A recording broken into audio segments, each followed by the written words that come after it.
네, 중국 정부가 지난 월요일 내년 경제정책 방향을 결정하는 중앙경제공작회의를 열었습니다. 이 자리에서는 이제 올해 경제 상황을 평가하고 내년 경제 운영 방향을 정하는 자리인데요. 주목할 만한 내용이 있었는지 살펴보도록 하겠습니다. 오늘 도움 말씀에 국제금융센터 이치훈 연구위원 전화로 연결해서 알아보겠습니다. 연구위원님 안녕하십니까? 예, 안녕하십니까. 네. 이치훈입니다. 네, 반갑습니다. 자, 중앙경제공작회의 내용은 거창합니다. 파격적인 첨단 기술 혁신을 통한 산업혁명을 내년 경제 목표로 설정하고 내수 소비를 늘려 소비와 투자가 상생하는 선순환 구조를 형성한다. 약간 좀 선언적인 느낌이 드는데요. 어떤 내용입니까, 이게? 예, 그렇습니다. 이제 중국 정부가 일단 소비를 내년 경제 성장의 핵심 동력으로 육성하면서도 투자의 경우도 첨단 산업 등을 이제 전면적으로 육성하면서 활성화를 유도하는 것이 이번 정책의 그 핵심입니다. 특히 투자의 경우 5G, AI, 인공지능, 신재생 에너지 등 7대 신흥 산업을 적극 육성할 것으로 보여지는데요. 또 다른 한편으로는 이제 기업에 대한 직접 지원과 소비 확대를 위한 감세 전략도 지속할 것으로 보여집니다. 다만 이제 대외 수요가 녹록지 않은 상태에서 민간 심리가 지금 상당히 위축되어 있는 상황인데 이게 정부가 이 민간 지원을 강화하고 있음에도 불구하고 현재 민간은 위축돼 있고 정부가 끌고 나가는 국진 민폐 현상이 지속되고 있는데 이게 앞으로도 잘 이제 완화가 될지 여부에 대해서 좀 관심을 가질 필요가 있겠습니다. 네, 국진민퇴 이거를 하나의 기조로 삼고 있으면서 민간 투자 활성화, 민간 소비 활성화 이게 과연 가능할지 약간 의문인데요. 또 다른 주목할 만한 부분이 있습니까? 예, 주목할 만한 부분이지, 방금 말씀드렸던 민간 부분의 심리가 얼마나 회복돼서 이 정부 정책의 효과가, 민간 부분을 얼마나 낙수 효과를 발휘하느냐 여부에 따라서 내년 중국 경제가 어느 이제 회복되는데 이제 큰 역할을 할 수 있을지 이제 판단될 것으로 보여집니다. 그렇군요. 자, 근데 시장에서는 중국의 추가 부양책을 기대를 하고 있습니다. 여러 가지 지표상으로도 정말 기대에 못 미치기 때문인데요. 이번 회의 내용이 경기 부양에 좀 도움이 될까요? 아무래도 이제 중국 경제의 경우는 정부가 주도하는 건 경제 구조입니다. 그래서 이에 따라서 정부 정책이 성장에 이제 큰 영향을 미치고 있는 상황이고요. 이번 경제 공작 회의에서는 전반적인 정책 기조가 구조 개혁보다는 경제 성장에 무게를 두고 있다는 점에서 내년 성장이 도움이 될 것으로 평가됩니다. 그래서 내년 3월 달에 개최되는 전인대에서는 내년 성장률 목표치를 금년과 같은 5% 내외로 이제 설정할 것으로 보여지고 이를 위해서 이제 확장적 재정 정책을 확대하면서 이제 4% 중후반대의 성장을 유지할 것으로 보여집니다. 네, 그렇군요. 또 하나 이제 우리가 짚어봐야 될 게 중국의 부동산 문제 아니겠습니까? 여러분도 예. 잘 아시다시피 부동산 개발업체 비구이한 이 보유한 상업센터 사업 지분을 일부 매각해서 부채 상환이나 해외 구조 조정에 쓰겠다 이렇게 얘기 나오는데 요즘은 좀 관련 뉴스가 잠잠해졌는데 이 중국 부동산 시장 더 악화되는 일은 없을까요? 지금 말씀하신 대로 조금 좀 잠잠해지긴 했지만 중국 부동산 시장이 이제 어떤 위축 현상이나 악화될 일이 없다고 단정하기에는 전반적인 부동산 시장의 위축이 아직 개선돼 있지 않은 상황입니다. 그래서 11월 달에도 여전히 가격 하락세가 지속되었고 투자일수 거래량 감소세로 지속되었습니다.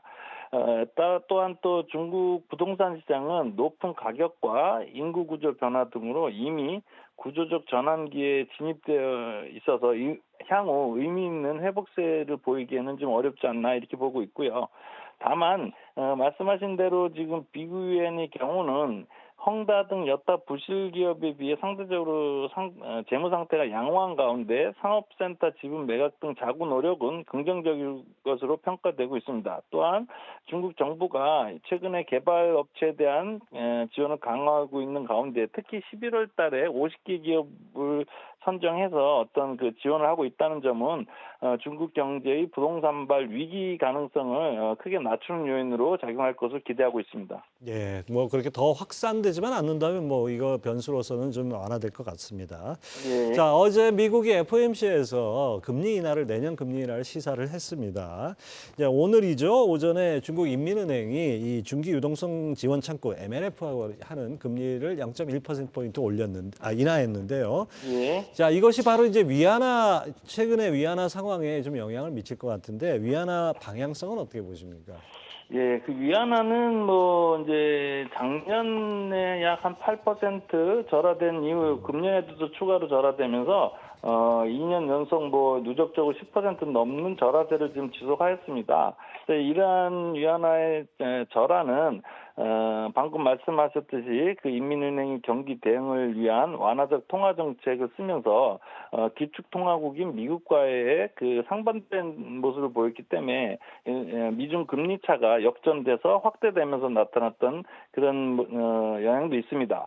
내년에는 인민은행의 통화 정책은 다소 완화적이나 신중한 기조를 유지하면서 하반기부터는 미중 금리 차가 어느 정도 축소될 것으로 기대됩니다. 이에 따라서 내년에는 위안화가 상반기 보합, 하반기 강세를 보이면서 연간으로는 약 3에서 5% 내외의 강세가 예상됩니다. 다만 방금 말씀드렸던 그 부동산 시장 불안이라든가 대내외 수요 위축 등 대내외 환경에 따라 양방향 변동성도 커질 가능성이 있습니다. 예, 뭐 중국도 뭐 미국이 이렇게 고금리 상태에서는 금리 정책 제한적일 수밖에 없겠죠, 아무래도. 예, 예. 그렇습니다. 예. 자, 오늘 또 이제 11월 이 산업 활동이 또 나왔습니다. 이 중국의 예. 산업 생산이나 고정 자산 투자 증가율 그리고 소매 판매 이런 것들이 상당히 중요한데 지난달에 워낙 지표가 안 좋아가지고 이번엔 좀 개선되지 않았나 싶은데요. 중국 경기 좀 앞으로 살아날 가능성 어느 정도로 보십니까? 예, 그렇습니다. 오늘 이제 발표된 지표는 산업 생산이 전월 증가율이 4.6%에서 11월 달에 6.6%로 이렇게 반등을 했고요.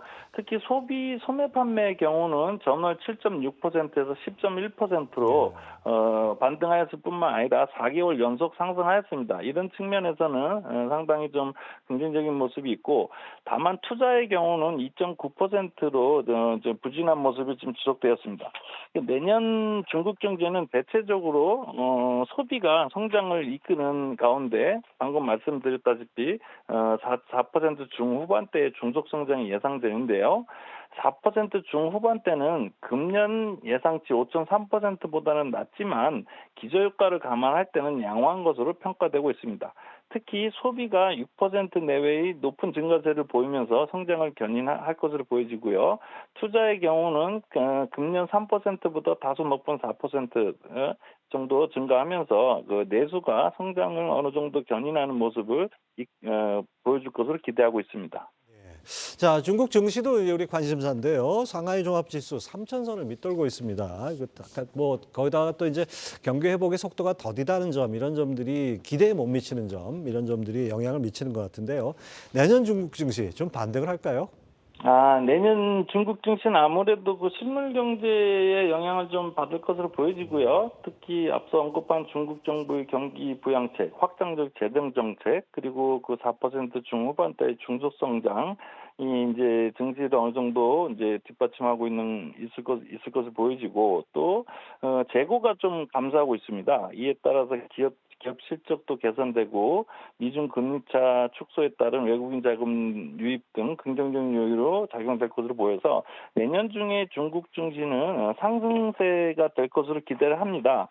다만 중국 증시가 가지고 있는 구조적인 문제점들이 아직 해소되고 있지 않는 상황인데요. 예를 들어서 중국 증시 IPO, 증자 등 만성적인 공급 과잉, 또한 불투명성에 대한 경계감 등으로 상승폭이 제한되면서 연간으로는 약 5에서 10% 내외의 상승이 예상되면서 이 또한 환율과 마찬가지로 양방향 변동성이 커질 것으로 보여집니다. 자, 또 한 가지 우리가 좀 변수가 될 것이 추가로 질문을 드리고 싶은 게 내년 미국 대선 있지 않습니까? 지금 뭐 트럼프가 우세하다 이런 얘기가 나오는데 이 미국 대선이 중국 경제에 미치는 영향 어떻게 보십니까? 아무래도 뭐 미국 대선 일단은 뭐 누가 되든 간에 뭐 이제 트럼프가 되든 뭐 바이든 계열이 되든 누가 되든 간에 미국의 중국에 대한 견제는 계속 될 것으로 보여집니다. 그래서 특히 뭐 첨단 산업 부분에 대해서는 향후 미중 패권 다툼을 결정짓는 핵심 요인이기 때문에 뭐 어떤 디커플리든 디리스킹이든 어떤 형식이든 간에를 통해서라도 그 중국에 대한 견제는 지속될 것으로 보여지기 때문에 이 점에서는 단기적으로 중국 경제에 그 부담이 될 것으로 보여지고요. 특히 트럼프가 이제 대선에서 이제 당선이 될 경우에는 조금 더 직접적이면서 더 자극적인 방법으로 중국과의 그 대립이 예상되기 때문에 조금 더 중국 경제의 부담이 더 커지지 않나 이렇게 예상되고 있습니다.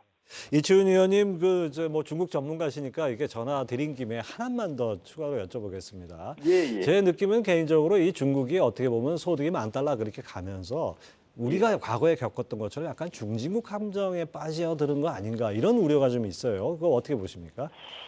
중진국의 함정 가능성이 뭐 있습니다. 특히 그동안 고성장을 지속해 오면서 그 누적돼 있던 그 내재적인 문제점이 많이 있어요. 특히 뭐 앞서 언급하였던 부동산 시장에 대한 어떤 불안감, 경계감, 또 너무 이 경제에 미친 영향이 크고 또 빈부격차, 또 정치적 불안, 사회 혼란 이런 여러 가지들이 있어서 어떤 그 중국 경제의 성장을 발목을 잡을 수 있습니다.